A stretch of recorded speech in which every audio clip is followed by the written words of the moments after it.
बिस्मिल्लाहिर्रहमानिर्रहीम। अस्सलाम वालेकुम व्यूअर्स, आई होप कि आप इंशाल्लाह खैरियत से होंगे। आज हम बात करेंगे NFPA 70 या NFPA 70E जो कि स्पेशली इलेक्ट्रिकल सेफ्टी के बारे में है। तो ऑलरेडी मैं पिछली वीडियो में ज़िक्र कर भी चुका हूँ इलेक्ट्रिकल सेफ्टी के बारे में, लेकिन आज हम थोड़ा सा इसको ब्रीफली पढ़ेंगे। इलेक्ट्रिक शॉक अगर लग जाता है किसी को, या इलेक्ट्रिक स्पार्क जो है हो जाती है, या इलेक्ट्रिक बर्न्स या एक्सप्लोजन हो जाती है, फायर हो जाता है, कुछ भी हो जाता है, तो आपने जो सबसे पहला स्टेप फॉलो करना है वो कौन सा है? To switch off the supply. जो पावर है इलेक्ट्रिसिटी की, उसको आपने कट ऑफ कर देना है, ठीक है। और वो फ़ौरन करना है, विद इन नो टाइम। आपने फुल स्पीड जो है उसका मेन जो स्विच है, ब्रेकर है, वो कट ऑफ कर देना है। फिर उसके बाद अगर खुदा न खास्ता किसी को शॉक लगा हुआ है तो आपने उसको फर्स्ट एड दे देना है। अगर वहाँ पे स्पार्क हुई है या कोई चीज़ जल चुकी है, या वो बंदा अगर जो विक्टिम है अगर वो जल चुका है, या फायर लग चुकी है, तो उसके हिसाब से आपने नेक्स्ट जो स्टेप्स हैं वो लेने हैं। जैसे अगर फायर लग चुकी है तो आपने पोर्टेबल फायर सिलेंडर से उसको फायर को फाइट करना है, ठीक है। और शाउट भी करना है कि फायर एंड फला जगह, जहाँ पे जो भी लोकेशन होगी, ठीक है। और अगर इलेक्ट्रिक शॉक अगर लगा हुआ है तो उस सूरत में भी आपने शाउट भी करना है, और ताकि आपकी हेल्प के लिए कोई ना कोई बंदा वहाँ पे पहुँच जाए, ठीक है। अब प्रिकॉशंस क्या हैं इसके लिए कि ये चीज़ें जो है वो जो है सामने ना आए, वाक़या ना हो ये चीज़ें, ठीक है।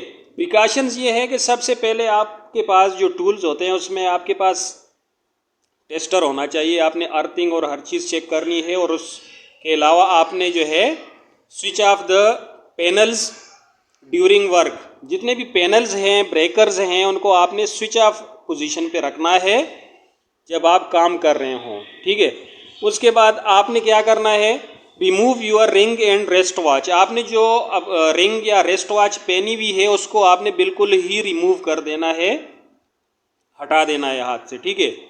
उसके बाद आपने नेक्स्ट जो स्टेप है उसको फॉलो करना है, वेयर PPEs यानी पर्सनल प्रोटेक्टिव इक्विपमेंट्स जितने भी हैं, जैसे रबड़ ग्लव्स होते हैं, रबड़ शूज़ हो गए, एंटी स्टैटिक शूज़ होते हैं, एंटी स्किड शूज़ होते हैं, जो भी होते हैं आपने वो पहन लेने, ठीक है। उसके बाद एक स्पेशल चीज़ ये है कि अगर आप HT पैनल के ऊपर काम करने वाले हैं तो आपने आर्क सूट भी पहन लेना है, ठीक है। आर्क सूट के बगैर आपने HT पैनल्स को नहीं छेड़ना। और ये भी याद रहे कि HT की सप्लाई ग्रिड से ऑफ होनी चाहिए, ठीक है। उसके बाद आपके जितने भी टूल्स होते हैं, tools must be full insulated. जितने भी टूल्स होते हैं वो इंसुलेटेड होने चाहिए। जितने भी आप टूल यूज़ कर रहे हैं, पेचकस, प्लास, जो भी आप यूज़ कर रहे हैं, फुल इंसुलेटेड होने चाहिए। Always stand on rubber mat और वुडन पीस। लकड़ी का कोई भी पीस हो या रबड़ मैट हो, उसके ऊपर आप खड़े होके काम करें, ठीक है। और सबसे जो अहम चीज़ इसमें है, don't work alone, always work in buddy system. Buddy system मतलब दो बंदे, एक बंदा काम करता है और दूसरा उसके लिए स्टैंड बाई सेफ्टी नंबर होता है, या फिर उसका जो है वो सुपरवाइज़र होता है, ठीक है। अब बात करेंगे इलेक्ट्रिक शॉक के ऊपर। अगर खुदा ना खास्ता किसी को इलेक्ट्रिक शॉक लग जाता है तो फिर आपने क्या करना है? फिर भी आपने पहला स्टेप वही फॉलो करना है, यानी switch off the electric supply फ़ौरन विद इन नो टाइम, और शाउट करना है कि बंदे को जो है इलेक्ट्रिक शॉक लग गया है, ताकि लोग आपकी मदद को पहुंच जाएं। And then remove the victim from the scene of incident, और उसको सीन ऑफ इंसिडेंट से हटा के किसी सेफ प्लेस में ले जाएं। उसके बाद आपका नेक्स्ट स्टेप जो है स्टार्ट होता है, स्टार्ट द फर्स्ट एड यानी कि CPR। और इस दौरान आपने डोंट पैनिक, यानी कोई आपने घबराना नहीं है, आपने सिर्फ सोचना है, और आपके पास टाइम बहुत लिमिटेड होता है। सोचना क्या है? आपने एक्शन लेना है, सोचना भी नहीं है, एक्शन लेना है, ठीक है। Switch off the supply, remove the victim from the scene of incident, और शाउट करना है, और साथ में आपने CPR शुरू कर देनी है अगर वो अनकॉन्शियस हो चुका है, ठीक है। अब CPR जो कार्डियो पल्मोनरी रिससिटेशन यानी कि मसनूई बहाली तनफ़ुस, ये जो प्रोसीजर है 3 तरीक़ों से होता है, माउथ टू माउथ रिस्पिरेशन और चेस्ट कंप्रेशन। इसके अलावा रिफिब्रिलेटर जो मशीन होती है वो तो कुछ जगहों पे होती है, अदरवाइज़ कहीं पे जो है लगी हुई नहीं होती, मैंने बहुत कम ही देखा है। और जहाँ पे होती है वहाँ पे मेडिकल टेक्नीशियंस, डॉक्टर, स्टाफ, ये सारे लोग होते हैं ऑपरेट करने के लिए, ठीक है। लेकिन हमारे पास ये जहाँ पे हर टाइम कहीं पे भी अगर हम जाएं तो हमारे पास ये 2 ऑप्शंस मौजूद हैं, माउथ टू माउथ रिस्पिरेशन और चेस्ट कंप्रेशन, ठीक है। अब जो चेस्ट कंप्रेशन है वो आपने किस तरीके से देना है और माउथ टू माउथ रिस्पिरेशन आपने किस तरीके से करनी है, ये हम इंशाल्लाह नेक्स्ट किसी वीडियो में बताएंगे।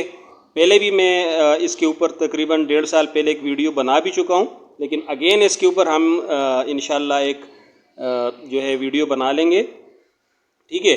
तो इस दौरान आपने जो CPR का जो अमल है ये आपने जारी रखना है जब तक कोई भी एम्बुलेंस वगैरह नहीं आती।